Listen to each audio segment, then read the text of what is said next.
I love you. That is the beginning and end of everything. Quote from Google.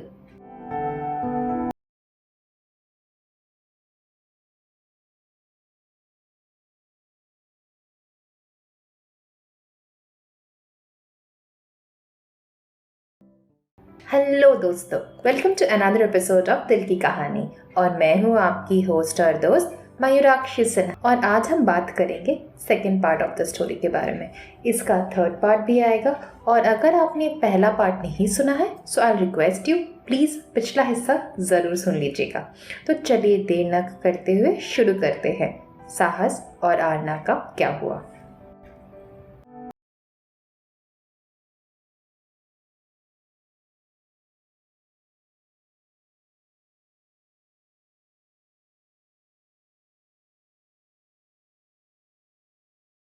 वो साहस के पास जाता है और वो उसे बताता है कैसे आरना ने उसकी मदद की ऑपरेशन के टाइम। ये सब सुनकर साहस थोड़ा सा पिघलता है और आरण्या की मदद लेने के लिए राजी हो जाता है।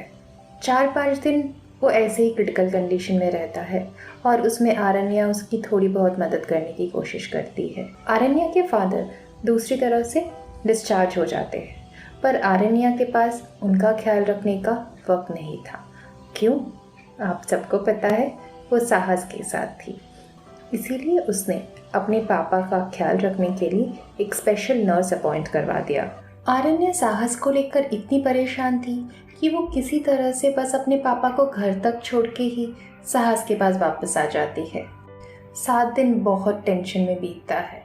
फिर साहस थोड़ा सा स्टेबल होता है और उसके सारे मशीन्स खोल दिए जाते हैं।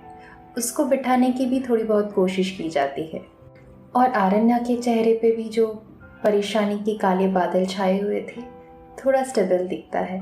आरण्या जो दिन रात सिर्फ साहस के बगल में पड़ी थी, 7 दिन से जो सोई नहीं थी, उस रात पहली बार सोने के बारे में सोचती है और उनाबू को साहस का ख्याल रखने को बोलकर। साहस खुद ब खुद कोई भी काम करने की हालत पे नहीं होता है और आरण्या उसको हर छोटे काम में मदद करने की कोशिश करती है। आरण्या सिर्फ उसे खाना नहीं खिलाती, रात को साहस को खिलाकर खुद सोने के लिए जाती है। उस बीच में भी अगर साहस थोड़ा सा हिल भी जाता तो मानो आरण्या की आंखें खुल जाती और ना वो आरण्या को बोलता, तुम सो जाओ, मैं उसका ख्याल रख लूँगा। फिर भी मानो आरण्या का दिल ही नहीं मान रहा था साहस को किसी और के हवाले छोड़ने के। इसलिए वो बार बार उठ के उसे देखने की कोशिश कर रही थी, पर जब उसने देखा कि साहस एक बच्चे की तरह सो रहा है तो वो भी सो गई। सुबह कब हुई उसे पता भी नहीं चला। 7 बजे के करीब साहस उठ गया था, तब ओरुनबू भी सो गया था और आरण्या एक बच्चे की तरह सो रही थी। 7 रातों से आरण्या ने अपनी पलकें भी झपकाई नहीं थी, तो आरण्या इतनी गहरी नींद में थी कि कब साहस उठा और उसकी तरफ देखने लगा उसे पता ही नहीं चला। आरण्या की तरफ देखते देखते साहस को बहुत सारी बातें याद आने लगी। आरण्या की खूबसूरती आज भी उसे पागल करती थी। आरण्या कुछ बदल सी गई थी, कुछ बड़ी हो गई थी, कुछ मैच्योर्ड हो गई थी और उसकी आंखों के नीचे बहुत काले धब्बे हो चुके थे, पर आरण्या आज भी खूबसूरत लगती थी। और जब उसके बाल उसके चेहरे पे आते थे तो साहस को ये टाइम सबसे अच्छा लगता था। साहस हमेशा उसके चेहरे से उसका बाल हटाना पसंद करता था। साहस वो सब सोच ही रहा होता है कि अचानक आरण्या उठ जाती है और साहस को उठा देखकर पूछती है, तुम्हें कुछ चाहिए क्या? तुम ठीक तो हो ना? साहस अपने ख्वाबों से बाहर आकर सिर्फ मुंडी हिला देता है।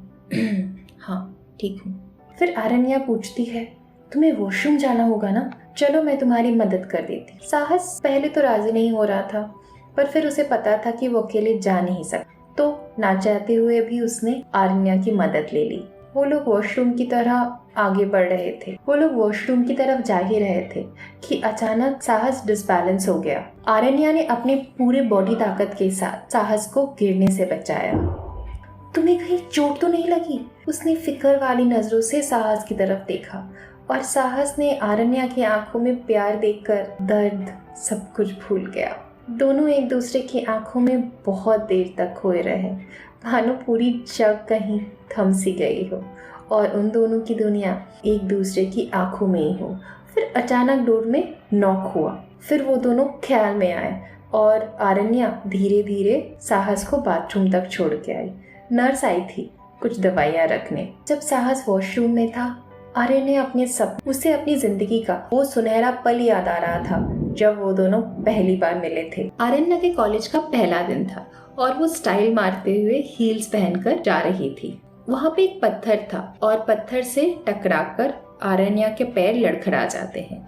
कोइंसिडेंसली वहाँ पे साहस खड़ा होता है और साहस अपनी मजबूत बाजुओं में आरण्या को संभाल लेता है। फिर वो उस पलों में खो जाती है जब वो दोनों एक दूसरे की बाहों में थे, बिल्कुल आज की तरह जैसे साहस उसके इतने करीब था। आज भी ना जाने क्यों जब भी साहस आरण्या के पास आती थी, साहस का दिल और आरण्या का दिल एक दूसरे के लिए धड़क उठता था। आरण्या आज भी उसके करीब होने का महसूस कर पाती थी। आरण्या ये सब सोच ही रही होती थी कि अचानक अरुणाभु ने आरण्या को बुलाया। आरण्या, आरण्या, डॉक्टर आया है। हाँ डॉक्टर, क्या हुआ? सब कुछ ठीक तो है ना? यस मैडम, रिलैक्स, मैं सिर्फ उसका चेकअप करने आई हूँ। साहस कहाँ है? वो वॉशरूम गया है, मैं उसे अभी बाहर लाती हूँ। डॉक्टर साहस की चेकअप करता है और फिर बोलता है, Sahas, you are very lucky to have a good wife. Sahas का चेहरा उतर जाता है पर वो कुछ बोलता नहीं है और कुछ देर बाद दवाई के असर की वजह से वो सो जाता है। आरण्या साहस के बगल में बैठकर साहस को निहारती है और अपने पुराने दिन को याद करती है, कैसे वो पहली बार मिले थे और वो एक दूसरे से लड़ने लगे थे। उनकी दुश्मनी कब दोस्ती में बदल गई उन लोगों को पता भी नहीं चला था। कॉलेज में एक बहुत बड़ा प्ले होने वाला था और आरण्या शुरू से एक अच्छी सिंगर और डांसर थी। साहस कहानी बहुत अच्छा लिखता था और साहस ने एक स्टोरी लिखी थी, प्रेम कहानी।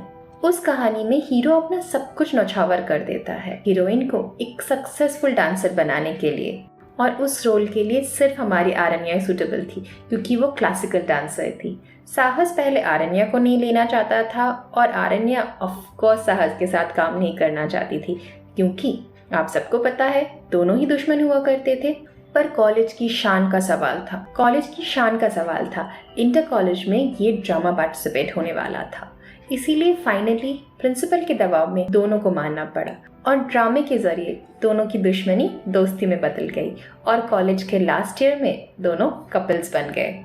पर कॉलेज के बाद शुरू हुआ उनके दूरियों का सिलसिला। आरण्या को सिंगर बनना था, इसीलिए वो बॉम्बे के लिए निकल गई और साहस को MBA करना था, इसलिए वो दिल्ली चला गया।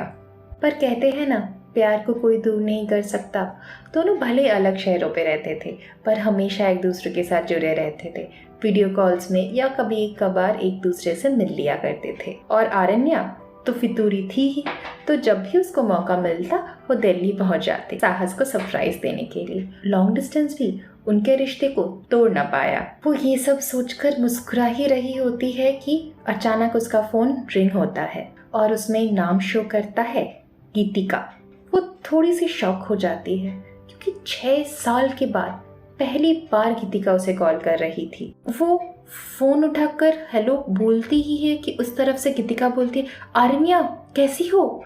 मैंने सुना साहस हॉस्पिटल में है, मुझे अरुणाभु ने बताया, इसीलिए मैंने तुम्हें कॉल किया। आरण्या थोड़ा सा अंदर से टूट गई क्योंकि गीतिका उसकी बेस्ट फ्रेंड थी जो 6 सालों से उससे बात नहीं कर रही थी और अचानक उसका फ़ोन भी आया, वो भी साहस की हेल्थ जानने के लिए। उसने भी सिर्फ साहस का इन्फॉर्मेशन देकर फ़ोन रख दिया। वो गीतिका के बारे में सोच रही थी और ये भी सोच रही थी कैसे पूरी दुनिया उन दोनों को एक परफेक्ट कपल मानती थी। और फिर वो हादसा हुआ जिसके बाद वो दोनों हमेशा के लिए अलग हो गए। गीतिका साहस और आरण्या की कॉमन फ्रेंड थी। वो उन दोनों के बीच चीज़ें पार्सल किया करती थी, डिस्प्यूट सॉल्व किया करती थी। वो, अरुणाभु, गीतिका और साहस, उन चारों के कितने हसीन लम्हे थे, कितनी खूबसूरत यादें थी। ये सब सोचकर उसके चेहरे पे एक छोटी सी स्माइल आ जाती है। पर फिर वो मन ही मन सोचती है, साहस मुझसे इतनी नफरत क्यों करता है? तभी अचानक अरुणाभु उसे आके बोलता है, साहस के पेरेंट्स आ रहे हैं। साहस अब थोड़ा स्टेबल था तो उसके मॉम डैड उसे देख सकते थे। आरण्या थोड़ी सी कंफ्यूज सी हो गई थी। वो साहस के पेरेंट्स को जानती भी थी और उनसे प्यार भी बहुत करती थी, पर इतने सालों के बाद मिलना उसके दिल में थोड़ा सा डर पैदा कर रहा था। वो उन्हें मम्मा पापा कहकर बुलाती थी और साहस के पेरेंट्स भी आरना को अपनी बेटी की तरह प्यार करते थे। अरुणाभु ने साहस के कंडीशन के बारे में उसके पेरेंट्स को बता दिया था। वो पहले थोड़ा घबरा जरूर गए थे, पर जब उन्होंने सुना आरना उनके साथ है तो वो रिलैक्स्ड हो गए, क्योंकि उन्हें पता था उनके बेटे को अगर कोई संभाल सकता है तो वो सिर्फ आरना है। उनके आने के बाद माहौल थोड़ा बदलता है। सब लोग एक दूसरे के हालचाल पूछते हैं और आरना उन्हें नमस्ते कहती है। साहस भी थोड़ा बेटर फील करने लगता है और उसके चेहरे पर बहुत सालों के बाद एक छोटी सी मुस्कुराहट देखने को मिल जाती है और ये देखकर सब लोग बहुत खुश हो जाते हैं। और मानो साहस को भी लग रहा था कि उसका टूटा हुआ परिवार फिर से पूरा हो गया है। फिर अचानक जोर से गेट खुलता है, धाम, और एक बच्ची भागते हुए आती है और बोलती है, मम्मा आप घर क्यों नहीं आए? इतना दिन हो गया मम्मा, आपको घर आना चाहिए था ना, I missed you so much. वो छोटी बच्ची आरना को माँ कह के बुला रही थी। ये सुनकर साहस का दिल टूट जाता है और उसकी आंखें लाल हो जाती हैं। उसे मानो बहुत गुस्सा आ रहा होता है और पूरे कमरे में एक सन्नाटा सा छा जाता है। तो आगे क्या होता है? कौन थी ये बच्ची? क्या आरण्या शादीशुदा थी? इसको जानने के लिए आपको अगला एपिसोड सुनना पड़ेगा।